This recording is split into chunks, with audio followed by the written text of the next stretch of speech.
Ujambo na karibu mpenzi msikilizaji wa Radio Vuna 102.0 FM. Hii leo tena nimempata mheshimiwa Daktari Newton Isaac Kiniti ako hapa ndani kutoka maeneo ya Connecticut, Marekani. Kwa njia ya simu nimeweza kumpata siku ya leo. Tunataka tuangalie siasa ya nchi ya Kenya siku ya leo. Muda mrefu sana umeweza kupita, lakini leo nishampata. Mheshimiwa Kiniti, habari yako? Niko salama kabisa. Labda wewe? Huku kwema kabisa, umepotea sana. Mashabiki wamelalamika umeenda wapi muda mrefu? Sijapotea, nimekuwa tu kisa ingine mimi huwa kwa maandishi huwa naandika kwa social media sana kuandika. Na ikifika wakati wa kuongea kama sasa umenipata, ninaongea ili kuelimisha watu wetu jinsi ya mambo yalivyo. Okay. Karibu sana mheshimiwa. Unajua ukiwa wewe ndio kioo cha jamii, sababu watu wanategemea sana mambo ambayo unayatoa kufichua siri ya serikali na mambo mengi sana. Asante sana. Karibu sana mheshimiwa. Sasa mheshimiwa, nataka tuweze kuangalia siasa za Kenya zilivyo hivi sasa. Nikiuliza swali la kwanza, uongozi wa Ruto uko namna gani hivi sasa? Kutokea mwanzo uongozi wa Ruto umekuwa uongozi wa wasiwasi mingi sana. Nikikumbuka ya kwamba wakati aliingia kwa uongozi hivi, aliondoa kesi zote ambazo zilikuwa kotini kuhusu walioiba mali ya serikali. Na hapo wengine kama sisi tukaelewa ya kwamba hii serikali haina njia mzuri ama haina nia mzuri. Sababu hakukuwa sababu yote ya kuondoa kesi ambazo zilikuwa kotini kabla ya jaji kutoa jawabu la hizo kesi. Lakini aliingia hivi hata haikupita hata siku moja. Akaondoa hizo kesi zote na akawaingiza wale wote ambao aliondoa kesi zao katika serikali. Kwa hivyo kutokea wakati huo William Ruto amekuwa na uongozi ambao unakiuka anakiuka katiba ya Kenya, anakiuka sheria, na tena tuliona ya kwamba watu walianza kupotea na majenzi wakakufa wengi sana. Na nakumbuka tena kama juzi amechukua siri ya Kenya akaweka kwa ofisi yake. Yaani yeye ndiye Kenya sasa. Yeye yuko juu ya sheria na yeye ni Kenya. Na tumeona tena Katoliki, kanisa la Katoliki ambalo limekuwa na msimamo imara kutokea zamani. Mafathers wameanza kuuawa. Na ingawaje atisema ni Ruto, lakini kuna wasiwasi ya kwamba kanisa la Katoliki limekataa mpaka pesa ambayo anapeana ya hongo, na vile imekataa na vile kanisa Katoliki likaa chini, mabishop wote wakakaa chini na wakasema ya kwamba serikali haendelee vizuri, wakakashi serikali. Inaonekana ya kwamba hawa mafathers ambao wameanza kufa kiholela moja kwa moja, kuna uhusiano kuhusu serikali na William Ruto, na pengine kuwa afurahi uamuzi wa kanisa Katoliki. Tumeona ya kwamba Father Maina aliwawa juzi, murdered. Tukaona Father Bet akawawa hii majuzi, na hata leo sijachunguza kabisa, lakini kunaonekana kama kuna father mmoja ambaye anaitwa Kamiri ambaye ameuawa. Kwa hivyo tunaona kwamba iko dalili ambazo ziendi vizuri, na hata sisi tumepiga kelele sana kwa mambo mengi. Ameanza amechukua mashamba ya watu, kama shamba ambalo lilikuwa la wazee wa miaka 94 huko Ntaviri, Naivasha, eka 5,000, na akasema ni lake, alinunua. Na ukiangalia unaona kwamba hilo shamba liliachiwa hawa wazee na mzungu ambaye alikuwa ni mwenye shamba, na akawapea hawa, akaambia hawa hiyo shamba ni yao, na wakapata title deed mwaka 1974 wakati William Ruto alikuwa miaka 8 tu kutoka azaliwe. Kwa hivyo inaonyesha kwamba iko dalili mbaya, na inaonekana hata kuna najua yale yanafuata, sababu kuna watu mingi sana, sisi tuna wasiwasi mingi sana ya kwamba kuna dalili ambazo si nzuri kuhusu William Ruto na mwongozi yake. Juzi kuna activist ambao wameweza kushikwa kule Tanzania, mpaka Martha Karua pia aliweza kushikwa na Samia Suluhu Hassan. Serikali ikiongozwa na Mudavadi iliweza kupiga makofi ikasema ni vizuri walishikwa kwa sababu walienda kufanya nini huko? Nilisikiza Mudavadi akiulizwa maswali kuhusu wale walishikwa huko. Na miaka mingi nimeheshimu Musalia Mudavadi sana, lakini hivi majuzi nilianza kuona kama Mudavadi hako imara, hako ikigeu, ama pengine si kiongozi imara. Sababu mtu wako ukiumia pahali pengine, serikali iliyo imara mtu ingechukua jukumu la kwenda huko, kutumana huko, kutumana huko ili kujua hao watu wameshikwa kwa nini na wako wapi. Sababu hiyo ni jukumu la serikali kujua watu wako wapi. Nimeona hapa Marekani, Mwamerika akishikwa nje ya Amerika ama akipata tabu nje ya Amerika, unaweza fikiria wanaoshirikia yeye ni mandugu zake, lakini wafanyakazi wa serikali wanakimbia huko, wanataka kujua hali gani ya hiyo mtu na kuna nini. Na shangaa sana kuona ya kwamba mtu kama Mudavadi hakuonyesha nia yote, huruma yote. Hata nilisikia akimuunga mkono Samia Suluhu, president wa Tanzania, ndio ya kwamba yale aliyofanya yalikuwa ni mambo inayofaa. Na ni mbaya sana kusikia hata kwanza Boniface Mwangi aliumia sana. Ni jambo mbaya sana, nilihuzunisha hata mimi na kasirika. Na bado tutaendelea kupiga kelele mpaka tujue kiini cha kumizwa kwake, sababu kutembea nchi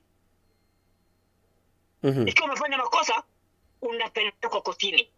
Kama umefanya kosa la kufanya wewe kupelekwa kotini, lakini si kupigwa. Jambo ambalo serikali Tanzania ingefanya ni kutuma Mwangi nyumbani mara moja, kama alivyotuma akina Martha Karua, lakini si kumpiga huko, sababu hakukuwa na haja ya kumpiga hata kidogo. Kwa hivyo mimi ningeuliza serikali ya Kenya, hata vile ilivyo, iulizia wa Kenya, si ulize kwa niaba yake, iulizia wa Kenya kwa nini hawa akina Martha Karua walishikwa, kwa nini, kulikuwa na nini mbaya ya kwenda huko kusikiza kesi ambayo ilikuwa inaendelea. Labda mheshimiwa uweze kutuambia tu, kutueleza tu uhusiano wa Kenya na Tanzania utazidi kunoga ama namna gani? Sioni kama uhusiano wa Tanzania na Kenya utaharibika hata kidogo. Vile Musalia Mudavadi alikuwa anaunga mkono yale Suluhu alikuwa anafanya, hiyo ni inadhibitisho kamili ya kuonyesha kwamba serikali ya Kenya, sisi walio juu, viongozi wa Kenya walio huko juu walifurahishwa na Suluhu. Kwa hivyo pengine hiyo kushika Martha Karua na wengine iliongeza uhusiano, ama ikaongea uhusiano wa serikali ya Kenya ama walioko juu serikali nguvu na mapenzi makubwa ya wakubwa wa Tanzania kama Suluhu. Kwa hivyo sioni kama kuna jambo lote litaharibika, yani ni nguvu imewekwa ya urafiki wao wa kushikwa kwa Martha Karua na wengine. Nchi ya Marekani niliona ikikashifu sana kitendo cha Tanzania kuwashika Mwangi na wengine wengi akina Martha Karua. Labda unaonaje nchi ya Marekani pamoja na nchi za East Africa, uhusiano utakuwa namna gani? Kwanza niseme habari ya East Africa. East Africa imeanza kuzorota yote. Ukiangalia Uganda iliharibika zamani. Ukiangalia Kenya imeharibika kitambo. Kweli. Tulikuwa na mafikiria kwamba Tanzania ndio nchi ya pekee ambaye ilikuwa na amani katika East Africa. Lakini kwa sasa inaonekana kabisa hakuna nchi katika Afrika Mashariki ambayo iko imara. Zote zimefarakana. Na ni jambo mbaya sana. Jambo mbaya kabisa, sababu sasa mimi naona ya kwamba kukitokea jambo fulani hata Kenya. Na sema hivyo sababu kutotokea jambo fulani mbaya, lakini kukitokea jambo mbaya hakuna pa kutorokea. sababu Wakenya walitokea Uganda. Museveni hawezi kukubali Wakenya waende huko. Sababu ni rafiki ya Ruto. Haya, Tanzania pia hiyo. Watu hawezi kimbilia huko. Sababu haya, Wakenya hawezi tokea Sudan. Yani Kenya, Wakenya sijui wanaweza tokea wapi, lakini tuombe Mungu usikafike hapo. Okay. Hata kutoroka. Mheshimiwa, tukiendelea na siasa za Kenya, baada ya Rigathi Gachagua kuondolewa mamlakani kwa njia ya impeachment, akawekwa Kithure Kindiki profesa. Tangia Kithure Kindiki anze kazi yake hadi hivi sasa, unaweza mwekea alama ngapi? Kindiki sijaona uzuri yake kutoka mwanzo. Wakati alikuwa Minister of Interior or Internal Security. Na vijana wakapigwa na wakaua wengi sana. Kama ningekutana na yeye ningeuliza yeye kama Minister of Internal Security ambaye hutoa mashauri kwa IG Inspector General. Wewe uhusiano wako na mauaji ilikuwa aje? Sababu kutoka kwa president kutoa mawaidha kwa inspector kwa Minister of Interior of Internal Security ili minister naye apeleke kwa Inspector General. Kwa hivyo mauaji ya hata Gen Z lazima Kindiki alikuwa ndani ya mauaji. Okay. Na mauaji mengine yeye alikuwa ndani ambaye yamefanyika Kenya katika serikali ya Ruto.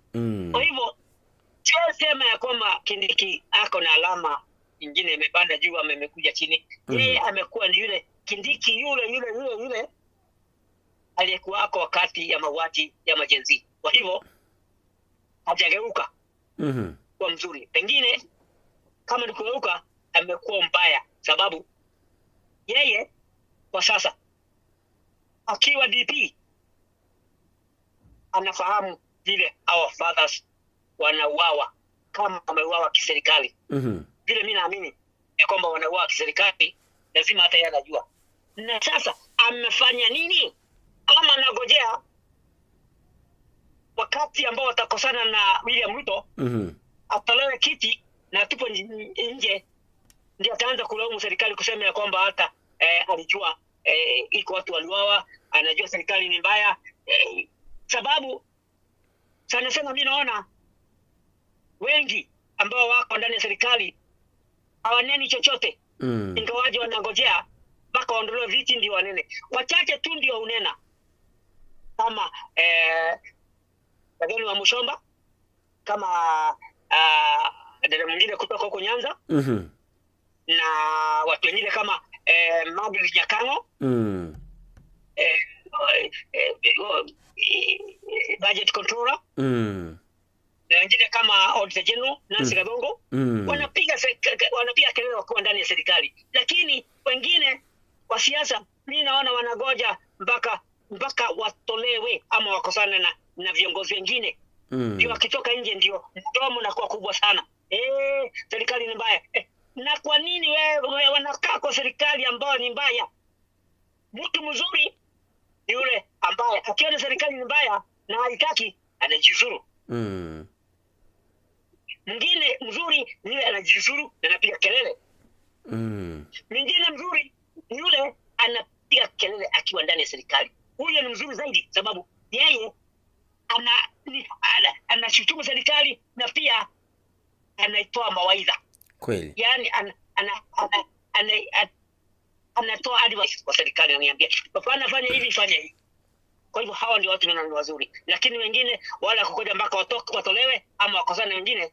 Hawa mimi naona kama ni watu kiweu ama opportunity kwa kizungu ambao wanagoja, ambao hawajali watu. Wakati wanakula, wakati wako na wale wakubwa kimi wakifanya huko ndio wanakuja kupiga kelele. Na wanafikiria pengine hawa ndio wenye kujua mengi ama kupenda watu, lakini hawapendi wananchi. Mheshimiwa Kindiki, Rigathi Gachagua alipoondolewa kiti chake cha deputy president, amekuwa akipiga kelele sana kule nje. Mpaka alikuja na chama chake kipya. Okay? Democratic Citizens Party amekuja na chama cha DCP. Saizi ndo naona kinawaka sana huku Mount Kenya. Nauliza tu, unaona Gachagua ni tisho kwa Ruto? Kwanza hawa wanajuana sana. William Ruto na Gachagua wanajuana sana.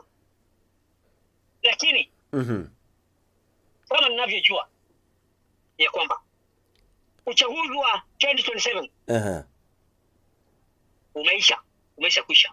Kweli. William Ruto amemaliza mipango yake. Na mimi nataka kusema hivi watu wakinisikia. Kama William Ruto aliweza kuiba kura 2022. Ukiwa DP, Deputy President. Sasa yuko president. Hapana DP. Ni kitu gani kazi ya kuiba kura? Sioni.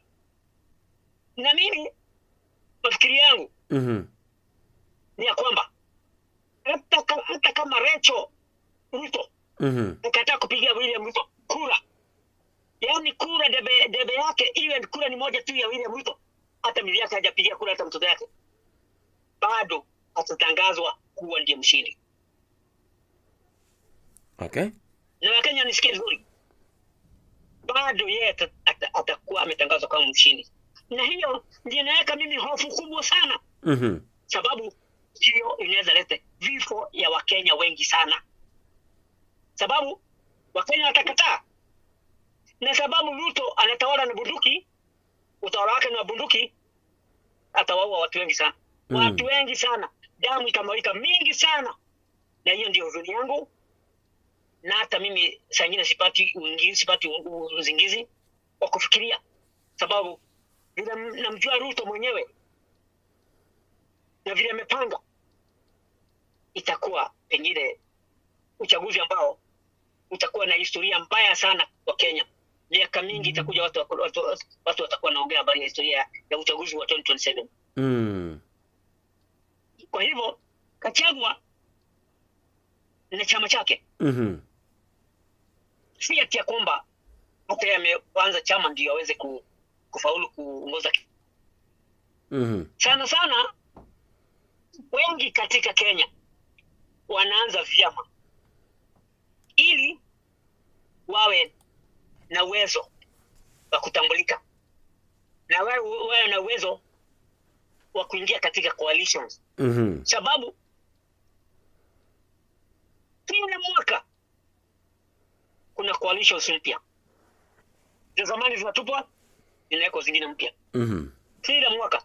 Na hizo coalitions zinaletwa ili ziwezeshe recycling ya viongozi. Yaani zinawezesha kuwazungusha wananchi kuleta viongozi ambao walikuwa kwa zamani waongozi tena. Na hii recycling ndio imefanya Kenya ikakuwa na impunity kubwa. Zimeleta impunity katika nchi ya Kenya. Sababu wale wanachaguliwa katika recycling ni wale waliiba mali ya umma. Ndio wanaingizwa kwa recycling. Kwa hivyo kuna sababu kubwa Kenya na Wakenya ng'ombe sana. Sana. Ili iwezekane kuwe na kiongozi ambaye hajatokana na recycling. Okay. Ambaye inaletwa na public coalitions ndio na ongoza recycling. Na tuombe sana sisi zote. Mheshimiwa Kiniti, Matiang'i sasa ameingia ndani, anasema nataka kiti cha urais nchini Kenya. Swali langu kwako la kwanza ni, je, Matiang'i ni chaguo bora kwa Wakenya? Nitasema hivi. Wakati nilikuwa wa primary kutoka standard 1 mpaka 7. Kila darasa lilikuwa na streams 3. Kweli. Kulikuwa na A, kulikuwa na B na kulikuwa na C. Yes. Na kila stream ilikuwa na wanafunzi 50. A ilikuwa ya wanafunzi wale warefu sana, B ilikuwa ya wanafunzi kadiri, na C ilikuwa ya wanafunzi wale wako nyuma ambao walikuwa naitwa wajinga. Si mimi nimeita wajinga, lakini walikuwa naitwa wajinga. Na hiyo C wakati walifanya mtihani kulikuwa na number 1. Na alitoa kipawa ya number 1. Tulikuwa number 2 na number 3. Na walipewa vipawa. Vile vile A na B walikuwa vile vile wanapewa vipawa number 1 na number 3. Lakini huyu number 1 wa C alikuwa number 101. Kwa hiyo darasa la 2 ama 3 ama 4. Bado alikuwa ni mjinga. Sasa mimi naumizwa roho kidogo na mambo inafanyika Kenya yetu. Sababu kutoka 1963 hakuna serikali imekuja ambayo hapana ipa mali ya umma. Zote inaipa mali ya umma. Okay. Ya Kenyatta liba isipokuwa sana.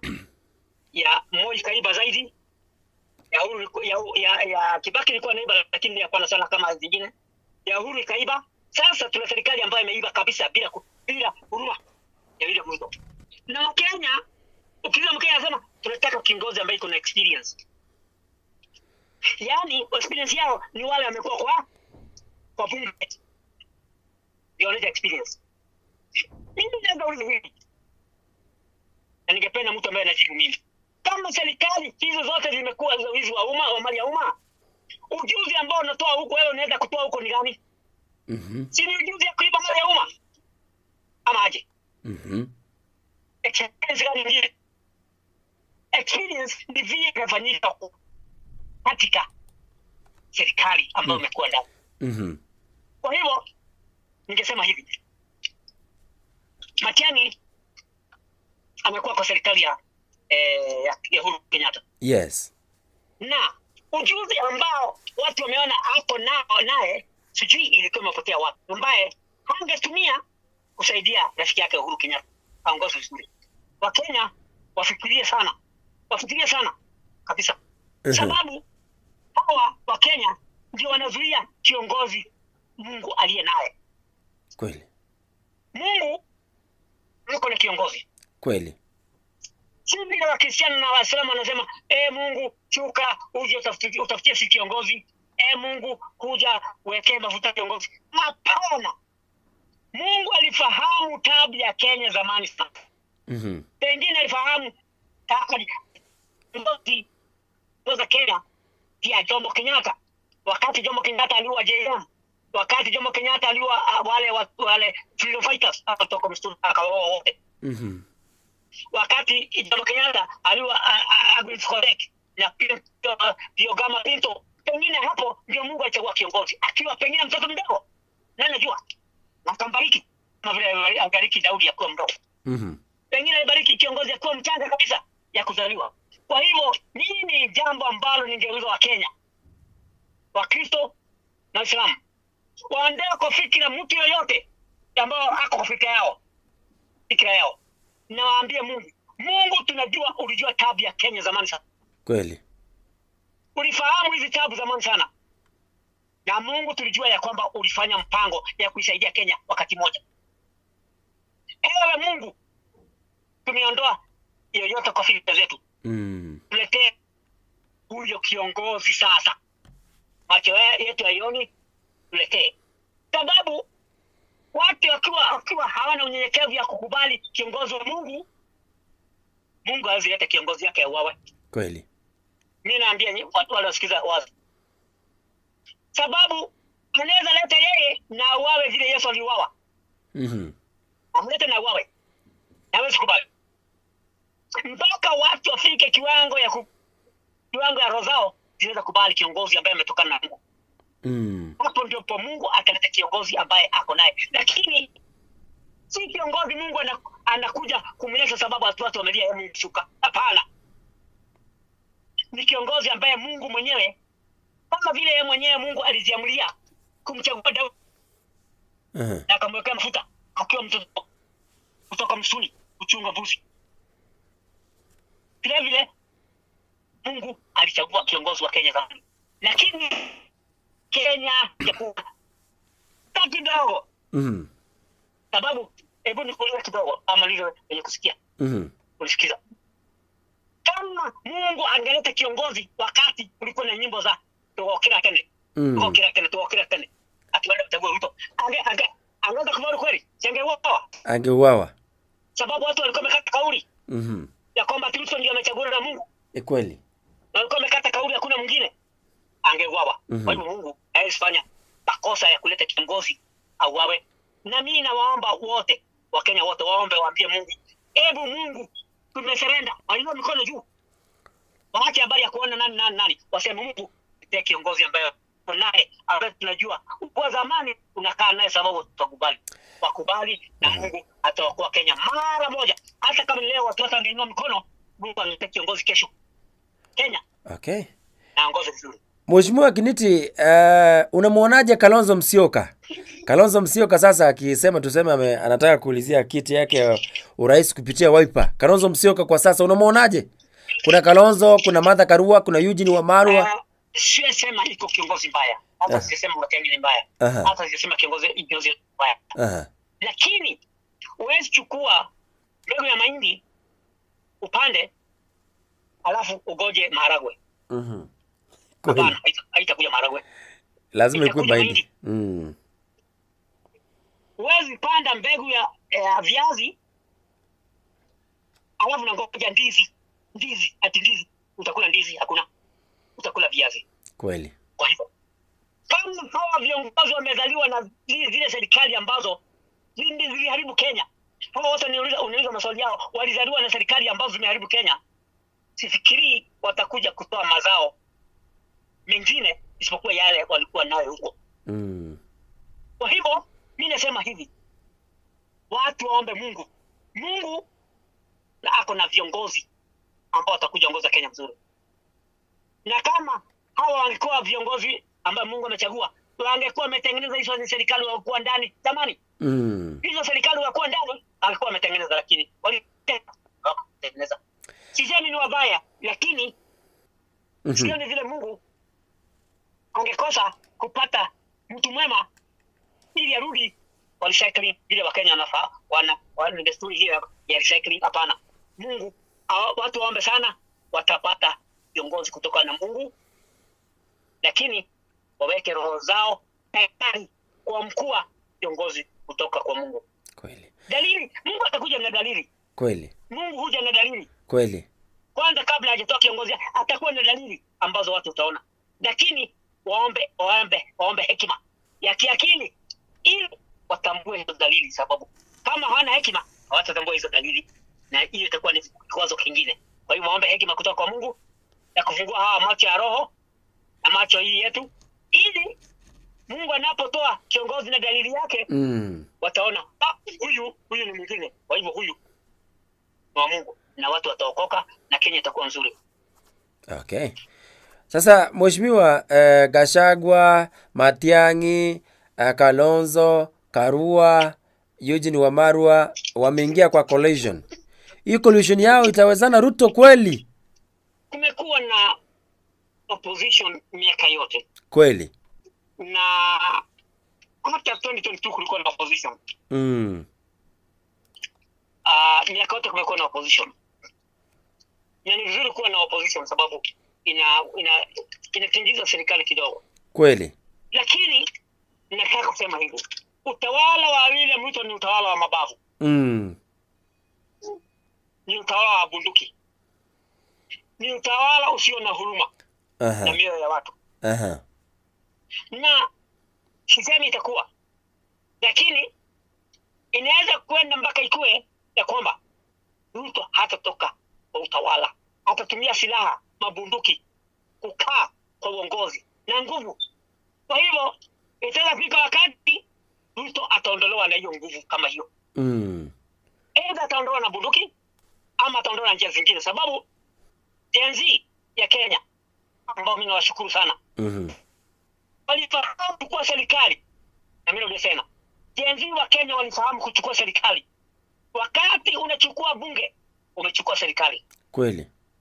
Wakenya wengi hawajajua. Unapoenda na ukachukua bunge umechukua serikali. Serikali iko kwa mkono yako. Lakini makosa kwa na nilikuwa nimeambia hata mapasta hapa Marekani. Niambia hawa hakuna revolution ambayo imefaulu katika dunia. Ikiwa leaderless, ikiwa haina kiongozi. Hakuna hata moja. Na ya Kenya nikaambia hawa haiwezi faulu bila kiongozi. Lakini hakuna alisikia mimi. Hakuna alisikia mimi. Hawa mapasta hawa hapa Marekani, wa Kenya, na hapa hata Gen Z, hakuna alisikia mimi. akasema wanaenda leaderless. Hakuna hata wakati moja group yoyote itaweza faulu bila kiongozi, hata ikifanya nini. Na ndipo walipochukua bunge, Ruto aliangalia akasikiza kidogo, akasikia kuna kiongozi, basi akapata nguvu. Lakini kama kulikuwa na kiongozi wakati Jenzi waliingia kwa bunge, aongee kidogo, aseme watu watulie, serikali iko mikononi yetu, Ruto hangerudi. Bila kwa wazi, Ruto angeenda, angetoroka, bila kwa angetoroka. Kwa hivyo mimi nasema Jenzi waliteleza kukosa kiongozi. Jenzi waliteleza kukosa kuchagua mtu ambaye angeongoza. Walikuwa na serikali lakini walikosa mtu ya kuongoza. Sababu watu walikuwa na uoga ati atauawa. Kiongozi ambaye ni muoga kuuawa, huyo si kiongozi, hapana. Kiongozi yeye yuko tayari kufa ama kupona akiwalinda watu wake. Kwa hivyo mimi nasema kuteleza sio kuanguka. Kuteleza sio kuanguka. Lakini watakaposimama tena, wasimame wakijua kiongozi ni nani, wakimtambua ni nani. Hata kama ni kumtangaza wamtangaza zamani, waseme tuko na fulani, ili kujulikana ya kwamba hiyo ni serikali. Sababu nchi hawezi kuwa vacuum kwa lisali moja. Ikiwa na vacuum bila kiongozi lisali moja, basi hiyo si nchi tena, inaharibika kabisa. Itabomoka kabisa. Kwa hivyo mimi nasema majenzi, mimi nawashukuru na nawapongeza sana, walienda mbali kabisa ambapo hakuna mwingine ameenda. Lakini wakati wataweza amuka tena, wawe na kiongozi mikononi mwao. Jenzi kutoka Bangladesh walisikia vile Kenya imewaka moto na wakajipanga, na wakafanya nini? Wakaondoka kwa barabara. Wakaenda chukua, walikuwa na kiongozi, na wakamwambia chukua usukani sasa. Kwa leo huyu ambaye ingizwa na majenzi yanakoza Bangladesh hata sasa, mwenye alikuwako alitoroka, sababu hawa wajenzi wa Bangladesh walikuwa na kiongozi mikononi mwao. Na mimi nataka kuelimiza hivyo, sababu mimi najua majenzi wengine wanasikiza mimi, wasijaribu tena kuenda at leaderless. Iliyopoda mtupu. Hakuna kundi lolote linaweza faulu bila kiongozi. Watambue kiongozi, na kama hata yule anatambua ni mtu mwoga, waachane yeye, wakwenda kabisa. Kama naogopa nini? Ukiwa kiongozi hapo una haja kuogopa hata kidogo. Toka kama ni kwa wawe utaingia mwingine. Na hiyo hata kuogopa kiongozi ni kuipa hiyo kikundi nguvu. Inakuwa na nguvu zaidi. Kwa hivyo ni kutoka wawe upe chama hicho nguvu ama kikundi hicho nguvu, sababu kwa serikali hata kama huyu kiongozi akiuawa itachukua serikali, lakini uoga wawache. Na sasa mimi nasema hivi, hawa wenye kujiunda akina Wamalwa wanafanya vizuri, sababu wanaweka watu wa Kenya na roho ya matumaini mema, na roho ya kutingiza serikali ambayo inakimla. Lakini kama hawana mbinu nyingine isipokuwa kuongea, ama kama hawana mbinu nyingine ila kwenda kwa uchaguzi 2027, basi mimi nawaombea sana, sababu Ruto hataondolewa na uchaguzi ya 2027. Hapana, itakuwa vigumu sana kama hakuna mbinu ya vile Wakenya watafanya akiiba kura. Kama hakuna chochote Wakenya wamepanga kufanya akiiba kura na katalia hapo na bunduki, basi itakuwa ni jambo gumu sana hii yao ya kuongea Ruto uzuta sikakua hapo. Hiyo ni mdomo. Ruto ongea na mdomo, anaongea na bunduki. Kwa hivyo wafikirie kama watafuta njia nyingine, mbinu nyingine ile kwa yeye, ama ile tarudia yeye jina yake kuwa kwa ballot. Jina yake sio kwa ballot. Basi hiyo itakuwa ni jambo la maana kwao. Raila Odinga alikuwa ni opposition leader wa Kenya, akakuja akaondoka, akaingia kwa serikali. Vile mambo yote yanaendelea kufanyika, abduction, kuuawa kwa Catholic priest, kupotea kwa Wakenya, Martha Karua pamoja na activist wengine kushikwa Tanzania nini. Raila Odinga amekimya kabisa, amenyamaza kabisa. What can you comment? Uzee tuangamiza judgment ama mawazo na makosa ambayo Raila anaweza kuwa anafanya. Ingine inaweza kuwa inaletwa na uzee. Amezeeka kweli, ni mzee Raila. Kwa hivyo tunamsamehea mengine sababu ya uzee. Lakini si kusamehe na kukubali. Hapana. Ni kusamehe, na kama kuna wale ambao wanamfikia kabisa, wanampea mawaidha ile bora.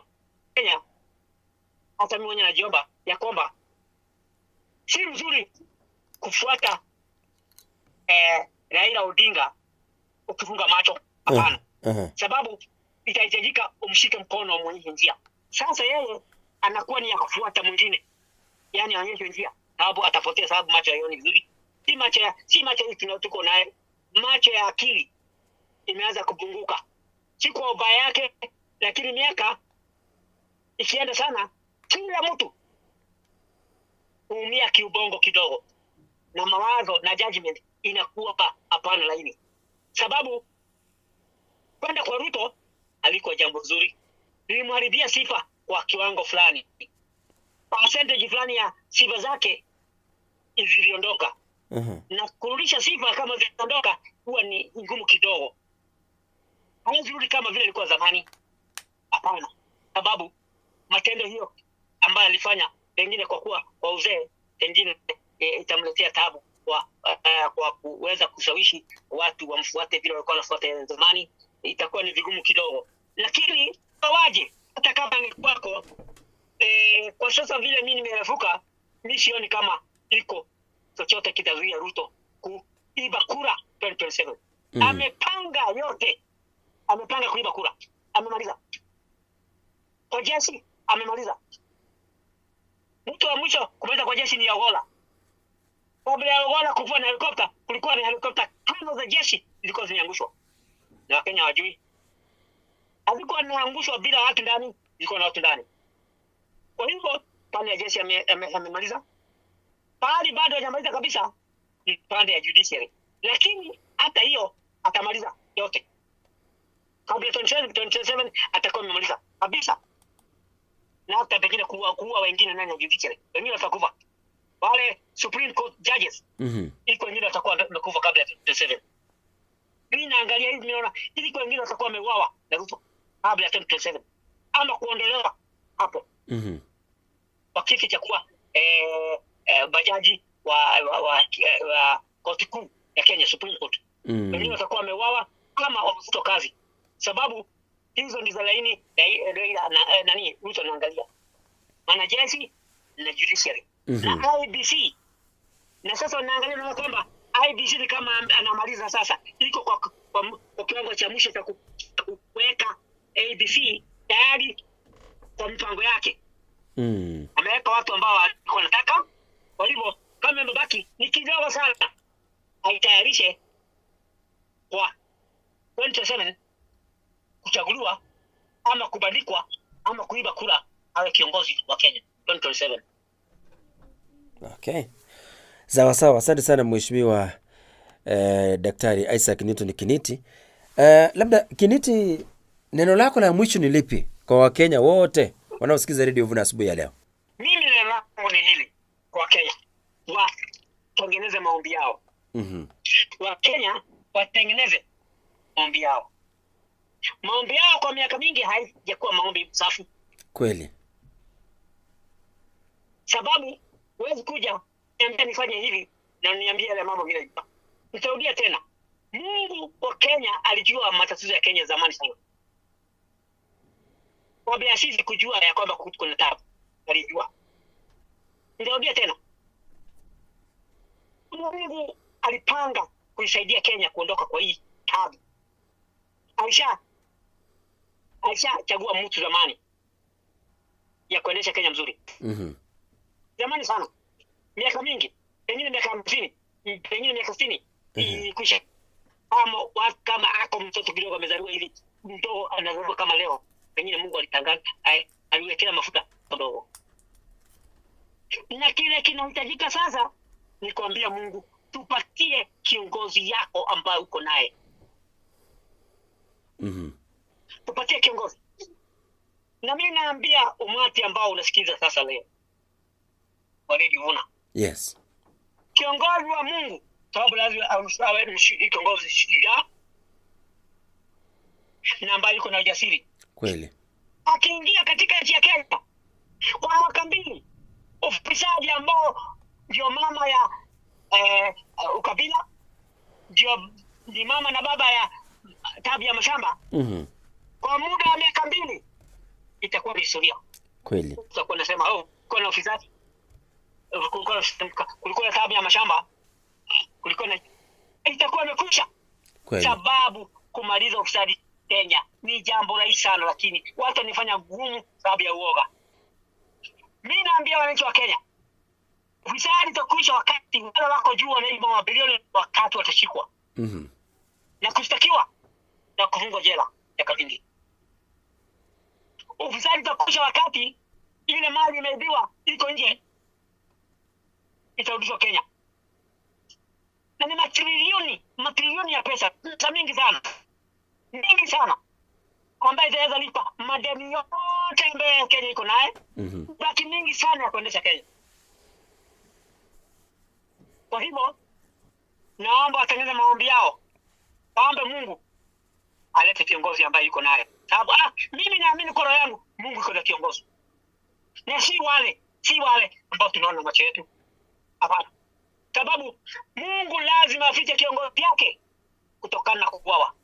Sababu Yesu alikuja duniani na akauawa.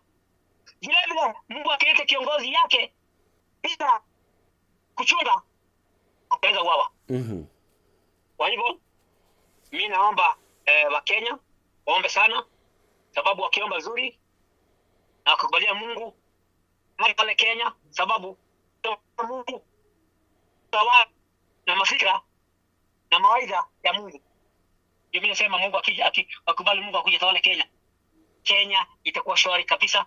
Kwa mwaka 2 ufisadi utakwisha, na kwa miaka 5 nitarudia vile mimi usema kila saa. Miaka 5 Kenya inaweza kufikia kiwango ya kukopesha nchi maskini pesa duniani.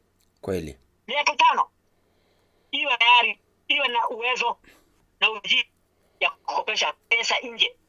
Na niulize, kama Kenya inafika kiwango ya kukopesha pesa nje, wanaweza kuwa maisha mazuri sana, maisha ya furaha na maisha ambaye kweli kabisa watajua kweli cheo imegeuka.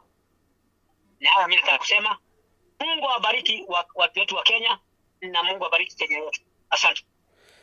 Asante sana mpenzi msikilizaji. Tumekuwa naye Daktari Isaac Newton Kiniti kwa njia ya simu kutoka maeneo ya Connecticut, Marekani. Asubuhi ya leo tumeweza kuongea mengi sana. Nataka nichukue simu yako. Namba ya simu ni 0704102102, 0785102102. Unaweza kututafuta hapo kwa njia ya mtandao pia kupitia www.radiovuna.co.ke.